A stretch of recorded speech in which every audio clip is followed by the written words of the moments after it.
आपका स्वागत करता हूं अपने चैनल प्रकाश ALP पर। और आज का सेशन बहुत ही अच्छा होने वाला है, जिसमें मैं आपको प्रैक्टिस सेट करा रहा हूं, जो सभी प्रतियोगी परीक्षाओं के लिए बहुत ही ज़्यादा इम्पोर्टेंट है। तो देखिए सवाल, देखिए आप सवाल पर आते हैं। यदि किसी संख्या में 21 जोड़ा जाए तो वह अपनी तिगुनी संख्या से 7 कम हो जाती है, वह संख्या बताइए। और मेरे चैनल का नाम है प्रकाश ALP। ये प्रैक्टिस सेट है सभी एग्जामों के लिए। तो देखिए कोई संख्या है ऐसी कि जिसमें अगर 21 जोड़ दें तो वह संख्या जो है तो वह अपनी तिगुनी संख्या से 7 अधिक हो जाती है। तो कोई संख्या हम मान ले रहे हैं x है, ठीक है। कोई संख्या में मान ले रहे हो x है और इसमें 21 जोड़ दिया जाए तो ये अपने तिगुने से, तिगुने का मतलब 3x से 7 कम हो जाती है।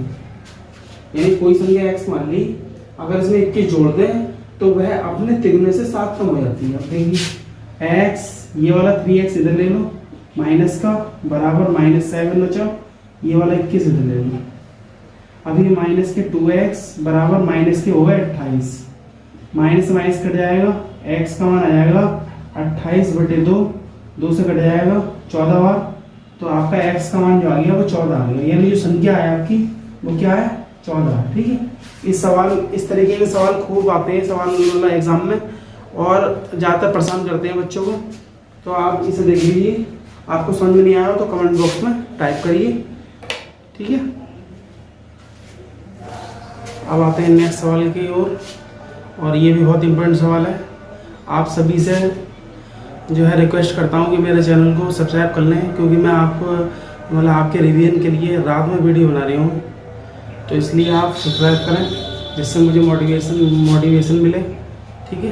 तो देखिए समझ, यदि x का 65% बराबर y का 13% हो तो x का मान बताइए यदि y बराबर 2000 हो। तो देखिए इसे कैसे करते हैं, ये x है आपका, यहाँ देखिए, और कागी यहाँ पे गुणा का चिन्ह लगता है। 65% का मतलब 65/100 होता है, बराबर इस y की यहाँ पे 2000 लगा देंगे, कागी यहाँ पे गुणा का चिन्ह, और यहाँ पे 13 बटे कितना आ जाएगा, 100 आ जाएगा। परसेंटेज का मतलब होता है 100 के आधार पर गणना करना, बटे में 100 आता है, ठीक है। तो देखिए बटा 100 से बटा 100 कट गया, ठीक है। 13 से ही कट जाएगा, 13 पंजे 65, और 5 से ही कट जाएगा 5 चौक 20, 2 0 ऐसे। तो यानी x की वैल्यू आ जाएगी वो 400 आ जाएगी। ये आपका आंसर आ गया। आया समझ में आपकी? फिर समझ लो, x का x ऐसे लिखेंगे क्योंकि x का मान हमें फाइंड करना है। तो x गुणा इससे 65/100 बराबर y का मान दिया है 2000, इसकी जगह पर काकी जगह पर गुणा का चिन्ह, जैसे 13/100, 100 से 100 कट गया, 13 से ही कट गया 13 पंजे 65, 5 से ही कट गया 5 चौक 20, 2 0 ऐसी। तो x का मान आ गया 400, ठीक है। उम्मीद करता हूँ आपको समझ में आ गया होगा। चलिए अब नेक्स्ट सवाल रखते हैं आपके सामने, और ये भी बहुत इंपॉर्टेंट सवाल है। तो देखिए, एक छात्र को उत्तीर्ण होने के लिए 40% अंक प्राप्त करने होते हैं, वह 67 अंक पाता है और 13 अंकों से फेल हो जाता है, तो अधिकतम अंक क्या थे, यानी उस परीक्षा का पूर्णांक क्या था। तो देखिए यहाँ पर हम क्या करेंगे, यहाँ पे लिख लो पास, और यहाँ पे भी लिख लो पास, ठीक है। अब यहाँ पर देखिए कितने 40% अंक प्राप्त करना होते हैं पास होने के लिए।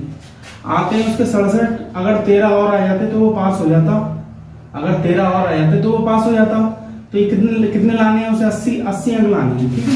कितने लाने हैं, 80 अंक लाने हैं। तो 40% क्या है, 80 है, इसका मतलब 40% उसका क्या है, 80 है। तो टोटल निकालने के लिए अगर यहाँ पे 1% का निकालें तो 80/40 हो जाएगा, हो जाएगा ना, हो जाएगा 40 दूनी 80, यानी जो उसका 1% है वो कितना है, 2 है। तो उसका 100% कितना होगा, सीधी सी बात है, 1% 2 है तो 100% कितना होगा, 200। ये आंसर आ गया आपका। ऐसा नहीं, बहुत आसान सवाल है। एक तरफ पास 40% लाता है तो पास होते हैं, 67 अंक लाता है लेकिन 13 अंकों से फेल होता है तो 13 अंक इसमें ऐड कर दें। अरे उसे 13 अंक जोड़ के पास कर दो ना। तो ये 40% 80 के बराबर, 1% 80/40 के बराबर, तो 100% किसके बराबर, 200 के बराबर। उम्मीद करता हूँ आपको समझ में आ गया होगा ये सवाल।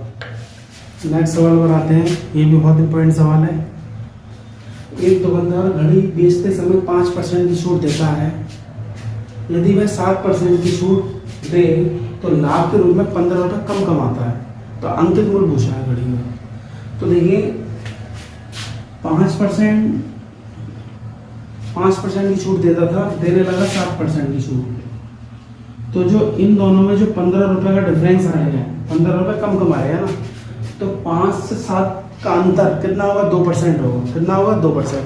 यानी हम कह सकते हैं कि 2% जो है 15 रुपये के बराबर होगा। क्या ये आंसर, जो 2% है वो किसके बराबर होगा, 15 के बराबर।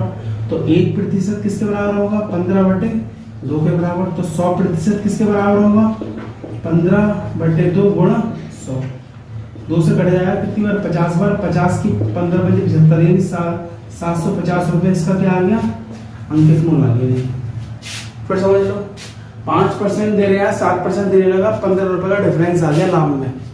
तो 2% का जो डिफरेंस है वो किसके बराबर, 15 के बराबर। तो 1% का डिफरेंस 15/2 के बराबर। तो 100% का 15/2 गुणा 100। हल करके 750 आपका आंसर आ गया। ठीक है।